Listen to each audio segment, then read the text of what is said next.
So if you guys think that I'm not into electric vehicles, well, that's not true. I have one right here, and it works awesome to take me with absolutely no exercise all the way from the house all the way to the shop. And if you guys caught the last upload where we did the Rough Country N3 shocks, these have been working absolutely awesome. You see it in there. I'm not sure if I'm gonna do boots yet. I think it kind of looks good just kind of with the shock the way it is.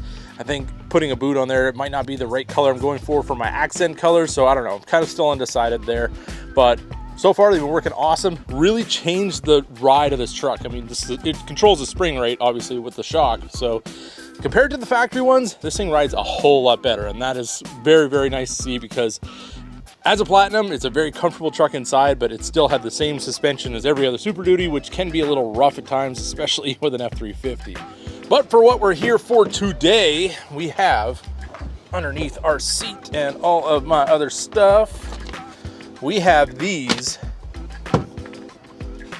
And we're gonna show you guys how to install these today. So now, these are for our little kind of box link system in the back here. Open up the back, show you guys what we got going on.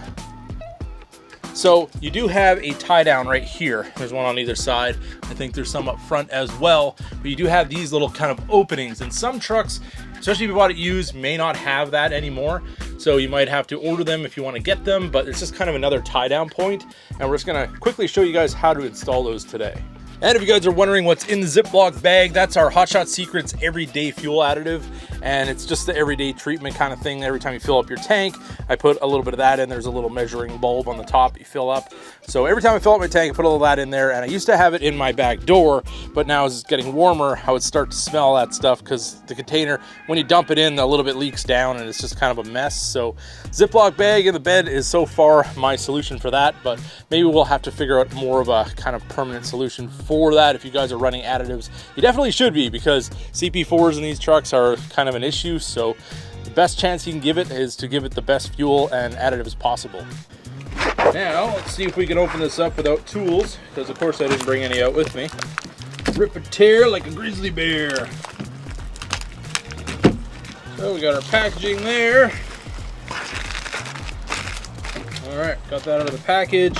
We have our keys, we have our instructions, and we have our cleats, which is what these are. If you guys want to have a better tie down point, kind of more centralized to your truck, these will give you that. They also have a little lock on there so nobody walks away with them. All right, so step one, what you want to do, take your key, insert it into our lock.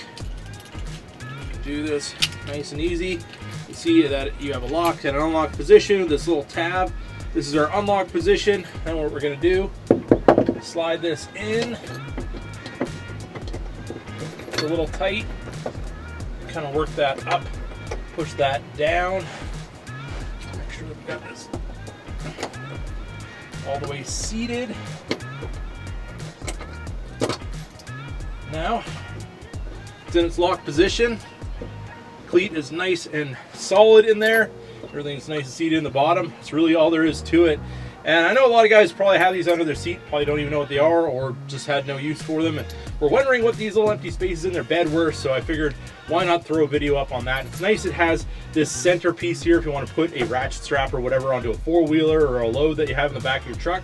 Or it has these holes as well if you want to run rope through there or something for a tarp or whatever. It just kind of gives you a lot more options for carrying things in the bed of your truck, and they also fill up those spaces that kind of look a little bit unfinished in my opinion if you don't have these installed. So now you can go into the seat of your truck, grab these, put these in, and kind of complete the look of the bed of your F350, F250 Super Duty. All right, so look at that. We got all four in their place, all ready to go.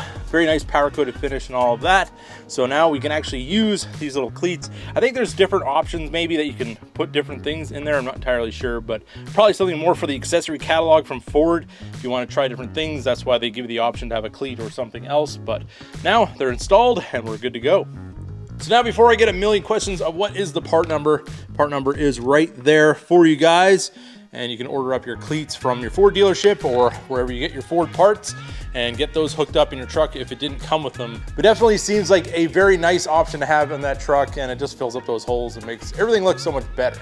And now we finally have some nice weather out, so I'm actually going to be cleaning up some of this stuff in here getting this place normal, and well, it actually would be abnormal because it's always been a mess, but we're gonna fix that. We're gonna make everything good, and I'm gonna get my walls and everything put up. So that's gonna be another somewhat of a big project, but shouldn't be as bad as the ceiling was. That took up a lot of my time and was, yeah, it was a lot of screws. We also have a whole bunch of stuff that I'm gonna do here on the channel. I'm just gonna be trying stuff out because honestly, sometimes you overthink what you're gonna put up there for content, and it doesn't have to be a movie, it doesn't have to be anything crazy. It just, you know, sometimes just a simple thing is what people wanna know, and they maybe just wanna have a little bit of engagement, a little bit of content, and that's kind of just what I'm gonna be doing around here because we have so much different things that it's really hard to kind of focus on one.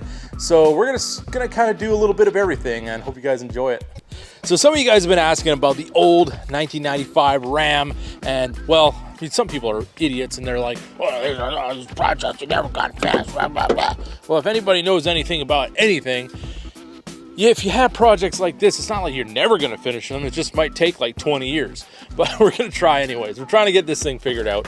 This has been something that really didn't get a whole lot of views, and I just kind of ended up doing a lot of rebel stuff. So then it's been shelved for like a year and a half or more, probably 2 years. But either way, if you guys have not seen this, this is the brackets that I made to put the 3rd gen seats in this truck. I have to finish up a little bit for the other one, and then this whole bench is all good to go. Yeah, we actually have battery power on this thing. Yeah, everything works. Everything's hooked up, even the 12 volt inside the center console. This dash as well, one of those junky dashes that Dodge put in these, and it's ready to fall apart. So I'm not entirely sure exactly with the direction we're gonna go 100% with this one. This is kind of phase 1 with this truck.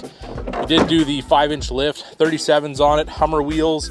And I do have this toolbox that we're gonna be putting in the back. Neighbor Mike gave me his back rack off of his F-150. I modded it a little bit to make it fit, but that's kind of a cool little touch. And we're gonna make just kind of an off-road beast of this thing and have some fun with it. But yeah, the transfer case is blown up, so I gotta take that apart and fix it. So it's kind of been that there is some issues that we have to deal with in this truck, why it's been taking so long, but we will get back to it, I promise. And also, I've kind of been thinking, I mean, this is a V10 truck, so it's a gasser, which is kind of, I mean, these V10s are okay. They're not the greatest thing in the world. And I've been thinking that maybe if the right truck came along, if I could find like a totally rusted out 7.3 liter and put the 7.3 in this truck, put a hood stack on it and everything, I think that'll be pretty awesome. And since we're doing more diesel stuff on the channel, especially Ford stuff, maybe that would be a cool way to go with the 2nd gen. I don't know. Drop it in the comments. What do you guys think? So if you made it this far in the video, definitely drop cleats into the comments section and drop your comments of any kind, whatever you want to say, whether you thought this video was informative or you're like, why would somebody make a video on this? But I did, and there you have it. But with that being said, I hope you guys enjoyed this video. If you did, don't forget to give it a big thumbs up. If you're new to the channel, hit that subscribe button. And as always, keep that hammer down.